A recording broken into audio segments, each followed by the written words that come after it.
Урматтуу энелер, эже карындаштар, барыбызга товфик берсин. Жараткан Алла субханаху ва тааля айтат: "Я айюхаллазина аману, кулу мин таййибати ма разакнакум, вашкуру лиллахи ин кунтум ияху та'будун." Ey iman keltirgender, biz bergen ырыскыдан adal, pakiza, tazaсын жегиле. Allah сыноо үчүн арамды дагы жараткан, адалды дагы жараткан, сыноо үчүн. Эми Алла субханаху ва тааля буйрук берген. Буйрук берген. Не деп буйрук берип атат? Кулу мин таййибати ма разакнакум. Biz силерге берген ырыскылардын адалын. Кара, акылды бердик. Сыноо үчүн жараттык. Adal, pakiza, tazaсын жегиле. Вабуд, каны жана Алла субханаху ва таалага шүгүр кылгыла деп Алла субханаху ва тааля. Вашкуру лиллах ин кунтум ияху та'будун. Эгерде силер Аллага ибадат кыла турган болсоңор, анда Алла субханаху ва таалага шүгүр кылгыла. Алла субханаху ва таала шүгүр кылгыла. Намын сүрөсүндө келет. Кандай гана немат көрбөңүз, дароо айтыңыз. Робби аузи'ни أن أشكر نعمتك التي أنعمت علي وعلى والدي وأن أعمل صالحا ترضاه وأدخلني برحمتك في عبادك الصالحين. O Rabbim, bana tevfik ver. Emne kılganга? Auzi'ni an ashkura. Şükür kılganga. Bana tevfik ver. Jardam ber bana ya Allah. Senin bana tartulagan nimetina, ata-eneme bergen nimetina şükür kılganга bana jardam ber. Jana tevfik ber. Sen razı bolgon jakşı amaldı kılganga tevfik ber. Jana meni kirgizgin öz mehrimdүүлүгүң менен salih bendelerinin katarına girgizgin degen dua. Urmattуу eneler, eje karındaşlar, biz mına duanı jattaşыбыз керек. Baldarыбызга jattattırышыбыз керек. Ümmetke jetkirişибиz керек. Allah subhanahu wa ta'aladan kayntip kayırılabız. Kayntip Allah'a şükür kılabız. Emneni surayыбыз. Emneni surayыбыз. Subhanallah, bir alım Saudiyada aytat. Meçitke girsem deyt. Saudiyada көбүнчө meçitтерде eşit açıp girseniz kurma koyup koyat da. Anan su koyup koyat. Kalasanız kurma alıp jeysiz, kalasanız su içip kirip ketesiz. Girsem iki kolu jok, bir kişi oturgan eken deyt. Mınday karap durdum deyt. Karap tursam deyt, bir kişi gelip bir kurmanı alıp oğuzuna saldı deyt. Al özü sala albayt da. Biri geletken dağı oşa namaz okuganlardan birisi gelip oğuzuna salıp koyatken. İki kolu jok. Anan hem oğuzundağı nemeni söğündere çıkar albaytken, ikincisi geletken de al söğükte alıp koyatken. Oşol jerde ayttım deyt. Rabbi auzi'ni an ashkura ni'mataka allati an'amta alayya. Ya Allah, bana tevfik berçi. Bana tartulagan nimetina kol bergen ekensin, şükür kılayınçı. Mına öz kolu menen jey albayt dagı. Jegenin oğuzundan al albayt dagı. Karaçı bana kança Allah Taala nimet berdi deyt.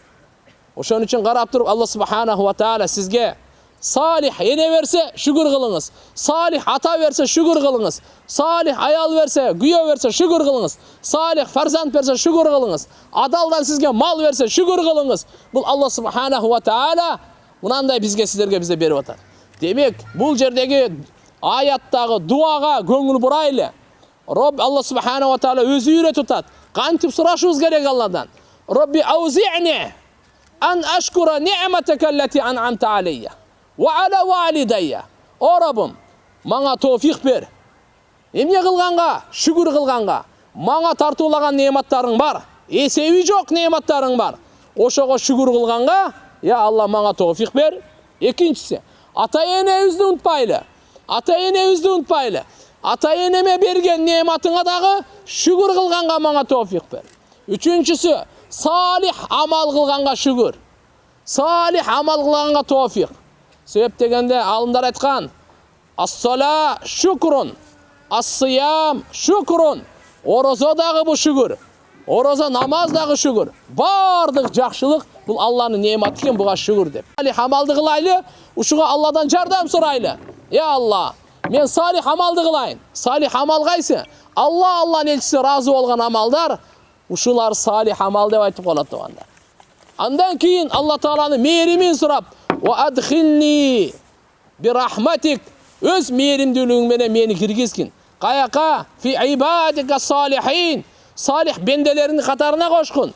Günökörlөрдүн катарына кошпогун, залымдардын катарына кошпогун, дозокулардын катарына кошпогун, мунафыктардын катарына кошпогун, муртаттардын катарына кошпогун, кафырлардын катарына кошпогун. Мени я Аллах пайгамбарлардын катарына кошкун, сыддыкыйлардын катарына кошкун, шухадалардын катарына кошкун, салихиндердин катарына кошкун. Я Аллах, сен разы болгон, бейиштен орун ала турган бенделериңдин катарына кошкун деген тилек. Муаз ибн Джабал радıyallahu anhu улуу сахабалардан, пайгамбарыбыздын доорунда фатва берип турган муфти сахабалардан, менмин деген кары сахабалардан, менмин деген алым сахабалардан. Пайгамбарыбыз айткан: "А'ламу уммати бил халал вал харам Муаз ибн Джабал радıyallahu anhu." Мен үммөтүмдүн адал менен арамды эң жакшы мыкты билген Муаз ибн Джабал дейт. Пайгамбар саллаллаху алейхи ва саллам күндөрдүн биринде айтып калды: "Я Муаз, инни ухиббук." Мен сени жакшы көрөмүн, ey Муаз. Жакшы көрөм деп. Биз пайгамбарыбызды жакшы көрөбүз деп атсак, пайгамбарыбыз айтып атат: "Мен Муазды жакшы көрөм" деп атат. Бу канча деген шарафат, канча деген карамат, канча деген бакыт бул, канча деген сый. Пайгамбарыбыз айтып атса: "Муаз, инни ухиббук." Мен сени жакшы көрөм. Мен сени жакшы көрөм. Инни осик, мен сага осият айтамын дейт Муаз. Ар бир намаздан кийин: "Аллахумма а'инни ала зикрик ва шукрик ва хусни ибадатик." Ушул дуаны эч качан таштабагын деди. Ар бир намаздан кийин ушул дуаны, кайсы дуаны? Аллахумма, я Аллах, а'инни, мага жардам бергин. Ала зикрик, өзүңдү эстөөгө, өзүңө зикир кылууга жардам бергин. Ва шукрик, неmatыңа шүгүр кылганга жардам бергин. Ва ала хусни ибадатик, чырайлуу ибадат кылганга жардам бергин. Урматтуу энелер, эже карындаштар, бул дуага көңүл буруңуз. Жараткан Алла Тааланын тарабынан түнү күнү бизге үзгүлтүксүз эки нерсе келип турат. Алланын тарабынан. Биринчиси Алла Тааланын тарабынан неаматтар келип турат. Түнү дагы, күндүзү дагы Алланын неаматтары келип турат сиздерге, биздерге. Аны биз күтүп алайлы шүгүр менен. Алланын неаматтары келет, сиздин көзүңүзгө келип атат, кулагыңызга келип атат, бардык денеңизге келип атат. Пайгамбар саллаллаху алейхи ва саллам айтпадыбы? Күн сайын күн чыкканда, бул Алланын күнү. Мен сиздин айтканыңыз менен чыкпайт. Мен сизге бул баш ийбейт бул. Алланын буйругу менен чыгат. Бирок бир күн келет, буйрук келет. Каяктан кирсең, батсаң, о жактан чык дейт. Кыяматтын чоң белгиси. Күн бул жактан чыгып атат. Күн сайын адамдын денесинде 360 мүчө бар. 360 муун мүчө бар. Ошонун ар бирине күн чыккан сайын шүгүр кылыш керек экен. Кантип? Садака берип. Ар бирине садака берип. Оң көзүңүз жакшы көрүп атабы? Ушунун шүгүрүнө садака бериң.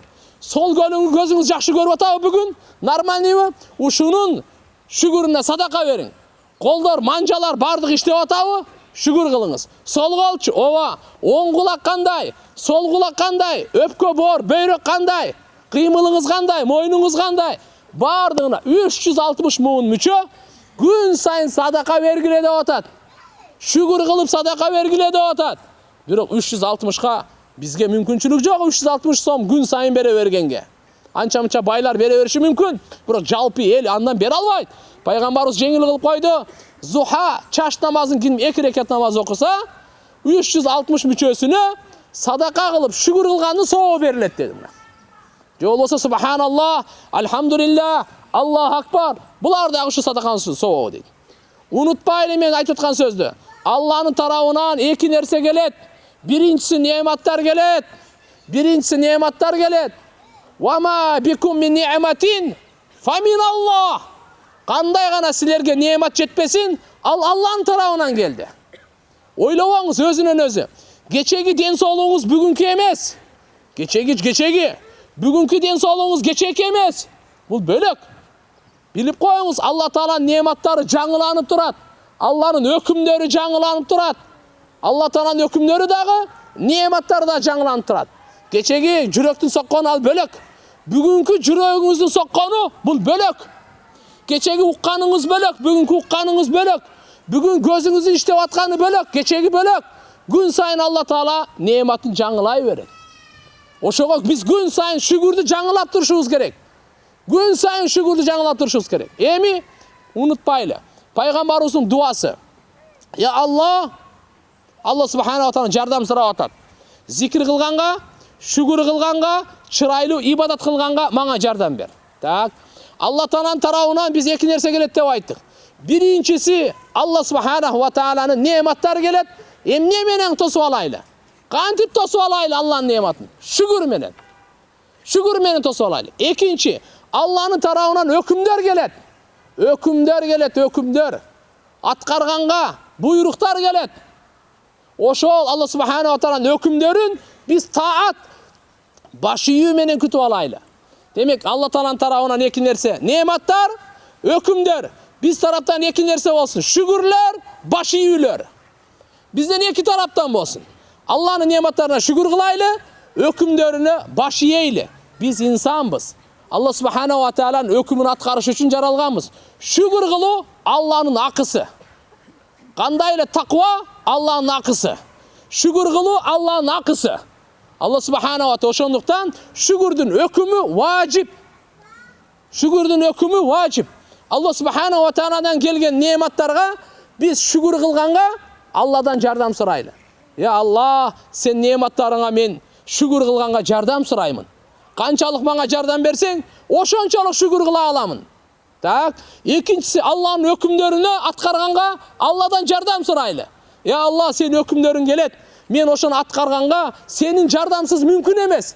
Аткара албайм. Ошондуктан мага жардам бергин, сага баш ийгенге, өзүңө баш ийгенге жардам бергин деп.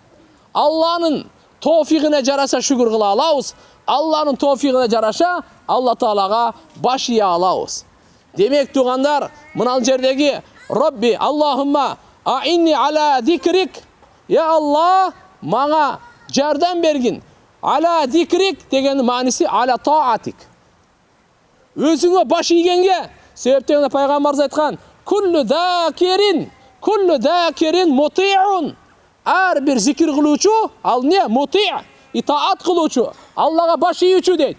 Демек бул жерде алымдар айтат, зикирдин максаты таат, Аллага баш ийүү. Демек Робби аинни ала зикрик деген мааниси Робби аинни ала таатик. О Раббым, мага жардам бер. Өзүңө баш ийгенге жардам бер. Ва ала шүкрик, кайсынысына шүгүр кылганга, нематыңа шүгүр кылганга жардам бер. Нематыңа жана чырайлуу ибадат кылганга жардам бер деп Алла Субханаху ва Тааладан сурап атабыз.